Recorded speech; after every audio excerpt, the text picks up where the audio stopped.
आज रात 12 बजे से पूरे देश में नमस्ते दोस्तों। अभी अभी मोदी सरकार स्टेज पर आकर देश के नागरिकों के लिए बहुत बड़ी घोषणा कर दी है। आज से बिहार राज्य में ऐसे 10 बड़े नियम लागू होने वाले हैं जिन्हें जानना बेहद जरूरी हो गया है। साथ ही मोदी सरकार लाइव में आकर कई सारे योजना के भी ऐलान की है। यह सारे योजना, सारे नियम के बारे में आपको हम विस्तार से समझाएंगे, तो हमारे साथ वीडियो में बने रहे अंत तक। उससे पहले वीडियो को सब्सक्राइब कीजिए और चैनल को एक लाइक कर दीजिए। ये वीडियो कहां से देख रहे हैं कमेंट करके हमें जरूर बताइएगा। तो चलिए देखते हैं अगली बड़ी खबर। बिहार सरकार की ओर से अब तक 1.5 करोड़ महिलाओं को मुख्यमंत्री महिला रोजगार योजना के तहत 10-10 हजार रुपए दिए गए हैं। अब इन महिलाओं में से जिनका रोजगार मॉडल बेहतर होगा और अगर वे अपना रोजगार और आगे बढ़ाना चाहती हैं, तो इसके लिए सरकार उन्हें 2 लाख रुपए और मदद मुहैया करा सकती है।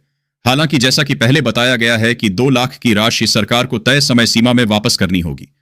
तो बिहार की महिलाओं, हो जाओ तैयार, क्योंकि सरकार आपके पास आ रही है 2 लाख रुपए देने। 13 मार्च 2026 को पीएम मोदी 9.32 करोड़ से अधिक किसानों के खातों में 22वीं किस्त के रूप में 18,640 करोड़ रुपए से अधिक की राशि सीधे भेजेंगे। प्रत्येक किसान को 2,000 रुपए मिलेंगे। योजना का लाभ जारी रखने के लिए eKYC और आधार बैंक लिंकिंग अनिवार्य है। किसान पीएम kisan.gov.in पर अपना स्टेटस जांच सकते हैं। बकरी पालन योजना 2026 के तहत पशुपालकों को 2 लाख रुपए से 5 लाख रुपए तक का लोन मिलना शुरू हो गया है। इसमें 25% से 50% तक की सब्सिडी का प्रावधान है। इच्छुक किसान अपने नजदीकी पशुपालन विभाग या बैंक जैसे SBI, PNB में आधार कार्ड और निवास प्रमाण पत्र के साथ आवेदन कर सकते हैं। भारत सरकार ने जनता को बद्धी राहत देते हुए स्पष्ट किया है कि पेट्रोल और डीजल की कीमतें स्थिर रहेंगी। जब तक अंतर्राष्ट्रीय बाजार में कच्चे तेल के दाम $130 प्रति बैरल के पार नहीं जाते, कीमतों में कोई वृद्धि नहीं होगी। देश के पास पर्याप्त ईंधन स्टॉक उपलब्ध है और आपूर्ति पूरी तरह सुचारू है। सरकार के इस निर्णय से देश की ऊर्जा सुरक्षा और आम आदमी की जेब दोनों सुरक्षित हैं। बिहार की बबीता कुमारी की कहानी महिला उद्यमिता की एक अद्भुत मिसाल है। मात्र 600 रुपए और थोड़े से कच्चे माल से घर पर अगरबत्ती बनाने का सफर शुरू करने वाली बबीता आज अगरबत्ती क्वीन के नाम से प्रसिद्ध हैं। अपने कड़े संघर्ष और अटूट मेहनत से उन्होंने न केवल खुद को आर्थिक रूप से आत्मनिर्भर बनाया, बल्कि आज वे सैकड़ों ग्रामीण महिलाओं को रोजगार देकर उनके जीवन में खुशबू बिखेर रही हैं। प्रधानमंत्री मोदी ने ईरान युद्ध के कारण बाधित LPG आपूर्ति पर उच्च स्तरीय बैठक की। संकट से निपटने के लिए घरेलू उपभोक्ताओं को प्राथमिकता दी गई है। रिफाइनरियों को उत्पादन बढ़ाने के निर्देश दिए गए हैं और स्थिति सामान्य होने तक बुकिंग चक्र को बढ़ाकर 25 दिन कर दिया गया है, ताकि समान वितरण सुनिश्चित हो सके। एक सॉफ्टवेयर इंजीनियर ने लाखों का पैकेज छोड़कर अपनी जड़ों की ओर रुख किया। मात्र 2 गाय और 3 मुर्गियों से शुरू हुआ यह छोटा सा सफर आज एक सफल डेयरी और पोल्ट्री बिजनेस बन चुका है। अपनी तकनीकी सूझबूझ और कड़ी मेहनत से उन्होंने खेती को लाभ का सौदा बनाकर युवाओं के लिए प्रेरणा पेश की है। मौसम विभाग IMD ने पश्चिम बंगाल और बिहार में अगले 48 घंटों के लिए येलो अलर्ट जारी किया है। बंगाल की खाड़ी से आ रही नमी और चक्रवाती सिस्टम के कारण 50 किलोमीटर प्रति घंटा की रफ्तार से आंधी चलने, वज्रपात, बिजली गिरने और हल्की से मध्यम बारिश की संभावना है। बिहार के 20 जिलों और पूरे बंगाल में मौसम बिगड़ेगा, जिससे गर्मी से राहत तो मिलेगी, लेकिन सुरक्षा के प्रति सावधानी जरूरी है। गोरखपुर में गैस सिलेंडर की किल्लत से उपभोक्ता परेशान है, लेकिन अब व्यवस्था बदल रही है। पेट्रोलियम मंत्रालय ने 80% डिलीवरी ऑथेंटिकेशन कोड लागू करने का निर्देश दिया है। इसका मतलब है कि अब सिलेंडर लेते समय OTP बताना अनिवार्य होगा। यह कदम कालाबाजारी रोकने और सही उपभोक्ता तक गैस पहुंचाने के लिए उठाया गया है। गोपालगंज जिले के पंचदेवरी प्रखंड स्थित खालगांव में रविवार को बिहार के पहले अत्याधुनिक ऑटोमेटिक गुड़ निर्माण प्लांट हर्षवर्धन इंडस्ट्रीज का भव्य उद्घाटन हुआ। गन्ना उद्योग विभाग के अपर मुख्य सचिव के सेंथिल कुमार ने फीता काटकर इस हाईटेक यूनिट की शुरुआत की। कभी चीनी मिलों के बंद होने से निराश हो चुके इस क्षेत्र के किसानों के लिए यह प्लांट एक नई उम्मीद की किरण बनकर उभरा है। पटना पुलिस के साइबर प्रहार अभियान के तहत कंकड़बाग से एक बैंक खाता धारक को गिरफ्तार किया गया है। आरोपी के खाते से मात्र 6 दिनों में 81 लाख रुपए का संदिग्ध ट्रांजैक्शन हुआ था, जिसके तार 4 अन्य राज्यों के साइबर अपराधों से जुड़े पाए गए हैं। भागलपुर में इफ्तार पार्टी के दौरान पूर्व केंद्रीय मंत्री सैयद शाहनवाज हुसैन ने भारतीय क्रिकेट टीम की विश्व कप जीत को देश के लिए गौरवपूर्ण बताया। उन्होंने ममता बनर्जी द्वारा राष्ट्रपति के अपमान की कड़ी निंदा की। बिहार की राजनीति पर उन्होंने कहा कि निशांत से एनडीए मजबूत होगा। मुजफ्फरपुर जिला उपभोक्ता आयोग का यह फैसला निवेशकों के लिए न्याय की एक बड़ी जीत है। आयोग ने सहारा इंडिया को आदेश दिया है कि वह गौरी शंकर सिंह को उनके द्वारा 2010 में निवेश की गई राशि और ब्याज समेत कुल 14.37 लाख रुपए का भुगतान करे। यह आदेश उन हजारों निवेशकों को उम्मीद देता है जो अपनी गाढ़ी कमाई की वापसी के लिए संघर्ष कर रहे हैं। सारण में अवैध बालू का काला खेल प्रशासनिक संरक्षण के बिना मुमकिन नहीं है। यह केवल माफियाओं का आतंक नहीं, बल्कि तंत्र की मिलीभगत का गंभीर मामला है। पुलिस और खनन अधिकारियों की संलिप्तता ने कानून को बौना बना दिया है। कई अधिकारियों का निलंबन इस कड़वे सच का प्रमाण है कि रक्षक ही अब भक्षक बन चुके हैं। बिहार के किसान भाइयों के लिए 12 से 15 मार्च तक गांधी मैदान में एग्रो बिहार 2026 का भव्य आयोजन हो रहा है। यहां आप आधुनिक कृषि यंत्रों और नई तकनीकों का सीधा प्रदर्शन देख सकते हैं। विशेष बात यह है कि सरकार 91 प्रकार के यंत्रों पर भारी अनुदान दे रही है। खेती को स्मार्ट और मुनाफेदार बनाने के लिए इस मेले में जरूर पधारें। भागलपुर के मौसम में एक सुखद बदलाव आया है। अगले 2 दिनों तक आसमान में हल्के बादल छाए रहेंगे और बूंदाबांदी या हल्की वर्षा की प्रबल संभावना है। तापमान स्थिर रहने से भीषण गर्मी से राहत मिलेगी। यह बदलाव हमारी फसलों के लिए वरदान और आम नागरिकों के लिए सुकून भरा होगा। प्रशासन ने नौबतपुर में अवैध मिट्टी खनन के खिलाफ कड़ी टेढ़ी कार्रवाई करते हुए माफियाओं को कड़ा संदेश दिया है। संयुक्त छापेमारी में 2 जेसीबी और एक हाईवा जब्त कर 2 लोगों को हिरासत में लिया गया है। नियमों की अनदेखी करने वालों पर खनन विभाग ने 29 लाख रुपए का भारी जुर्माना भी लगाया है। यह कार्रवाई स्पष्ट करती है कि पर्यावरण और कानून से खिलवाड़ बर्दाश्त नहीं किया जाएगा। जनगणना 2027 देश के भविष्य के लिए एक ऐतिहासिक कदम है। यह भारत की पहली पूर्णतः डिजिटल गणना होगी, जिसमें मोबाइल ऐप के माध्यम से डेटा जुटेगा। आवास और सुविधाओं से जुड़े 33 महत्वपूर्ण सवाल हमारे बदलते सामाजिक आर्थिक चेहरे को स्पष्ट करेंगे। आइए इस डिजिटल महाअभियान में सही जानकारी देकर सशक्त भारत के निर्माण में सहभागी बने।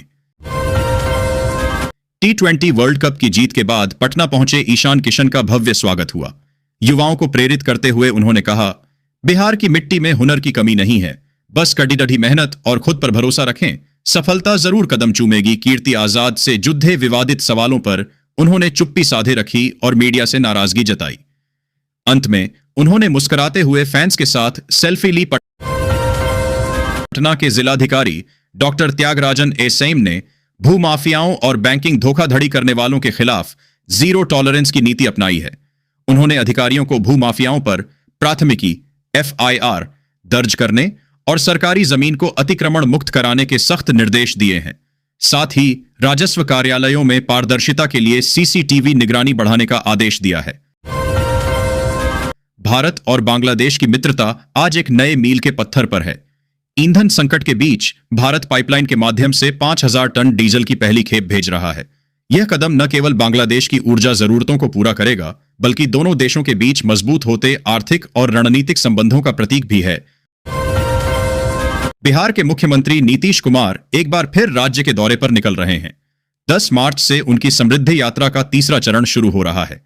इस यात्रा के दौरान मुख्यमंत्री 5 दिनों तक बिहार के अलग अलग जिलों में जाकर विकास कार्यों की स्थिति का जायजा लेंगे। वे सरकारी योजनाओं का निरीक्षण करेंगे, कई नई परियोजनाओं का शिलान्यास और उद्घाटन करेंगे तथा अधिकारियों के साथ बैठकर योजनाओं की समीक्षा भी करेंगे। सिक्योरिटी अपीलेट ट्रिब्यूनल SAT ने सहारा ग्रुप को बड़ा झटका देते हुए सेबी के आदेश को बरकरार रखा है। सहारा को 2012 से 15 के दौरान अवैध रूप से जुटाए गए 14,106 करोड़ रुपए निवेशकों को 15% ब्याज के साथ लौटाने होंगे। ट्रिब्यूनल ने वैकल्पिक रूप से पूर्ण परिवर्तनीय डिबेंचर OFCD के जरिए फंड जुटाने को नियमों का उल्लंघन माना और सहारा की अपील खारिज कर दी। बिहार के मुख्यमंत्री नीतीश कुमार मधेपुरा दौरे के दौरान 301 करोड़ रुपए की विभिन्न विकास योजनाओं की सौगात देंगे। इस दौरान वह नवनिर्मित पुलिस लाइन और बीएसएससी नर्सिंग कॉलेज का भव्य उद्घाटन करेंगे। साथ ही मुख्यमंत्री 7 निश्चय और जिला स्तरीय योजनाओं की प्रगति की समीक्षा कर अधिकारियों को आवश्यक निर्देश देंगे, जिससे क्षेत्र के विकास को नई गति मिलेगी। बिहार की राजनीति में नीतीश कुमार के राज्यसभा जाने की अटकलों ने उत्तराधिकार की जंग तेज कर दी है। भाजपा की ओर से सम्राट चौधरी प्रबल दावेदार हैं, जबकि नित्यानंद राय और विजय सिन्हा भी रेस में हैं। महिला नेतृत्व के रूप में श्रेयसी सिन्हा और मैथिली ठाकुर चर्चा में हैं। वहीं नीतीश के पुत्र निशांत कुमार की सक्रियता बिहार में बड़े नेतृत्व परिवर्तन का संकेत दे रही है। भारतीय राजनीति में मर्यादा की दीवारें ढहती जा रही हैं। जहां गिरिराज सिंह राहुल गांधी के पहनावे पर निजी कटाक्ष कर रहे हैं, वहीं राजेश राम मोदी की पुरानी तस्वीरों से पलटवार कर रहे हैं। जब विकास के मुद्दों की जगह व्यक्तिगत छींटाकशी ले ले, तो समझ लीजिए कि लोकतंत्र वैचारिक रूप से असुरक्षित है। बिहार में मौसम ने अचानक करवट ले ली है। मौसम विभाग ने सीतामढ़ी, शिवहर और मधुबनी समेत कई जिलों में तेज आंधी और बारिश का अलर्ट जारी किया है। राजधानी पटना में भी बादल छाए रहेंगे। किसानों और आम लोगों को सतर्क रहने की सलाह दी गई है, ताकि सुरक्षित रहा जा सके। तेजस्वी यादव ने राज्यसभा चुनाव की रणनीति के लिए महागठबंधन की अहम बैठक बुलाई, जिसमें एडी सिन्हा की जीत के लिए 41 वोटों का मजबूत दावा किया गया। इस दौरान राजद ने नीतीश कुमार के राज्यसभा जाने की चर्चाओं पर तंज कसते हुए उनकी राजनीतिक मंशा पर सवाल उठाए और कड़ा विरोध जताया।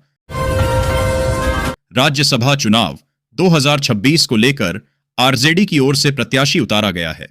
इस चुनाव से पहले आज मंगलवार तेजस्वी यादव अपने आवास पर पार्टी के विधायकों के साथ बैठक कर रहे हैं।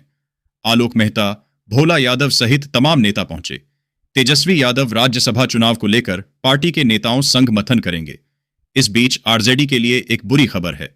दरअसल असदुद्दीन ओवैसी की पार्टी एआईएमआईएम ने इस बैठक से दूरी बना ली है। देश भर में एलपीजी की किल्लत शुरू हो चुकी है। इस वजह से ब्लैक मार्केट में गैस सिलेंडर काफी ज्यादा दाम पर बेचे जाएंगे। आमतौर पर ऐसी स्थिति में कालाबाजारी बढ़ जाती है और इसका सीधा नुकसान लोगों को होता है। लेकिन अगर आप कुछ बातों का ध्यान रखेंगे और स्मार्ट कुकिंग को तरजीह देंगे तो ऐसे सिचुएशन से बच सकते हैं। बेतिया के 3 लाख से अधिक किसानों के लिए बड़ी खुशखबरी है। जिला कृषि पदाधिकारी के अनुसार 11 मार्च को पीएम किसान सम्मान निधि की 22वीं किस्त सीधे उनके बैंक खातों में भेजी जाएगी। इस योजना के तहत किसानों को आर्थिक सहायता प्रदान की जाती है, जिससे उन्हें खेती बाड़ी में मदद मिलेगी। भागलपुर स्टेशन पर होली के बाद विक्रमशिला एक्सप्रेस में यात्रियों की भारी भीड़ देखी गई। जनरल बोगियों में सीट के लिए धक्का मुक्की हुई, जहां क्षमता से 3 गुना अधिक यात्री सवार थे। आरपीएफ ने भीड़ नियंत्रित करने का प्रयास किया, लेकिन लंबी कतारों और असुविधा के कारण यात्रियों को परेशानी हुई।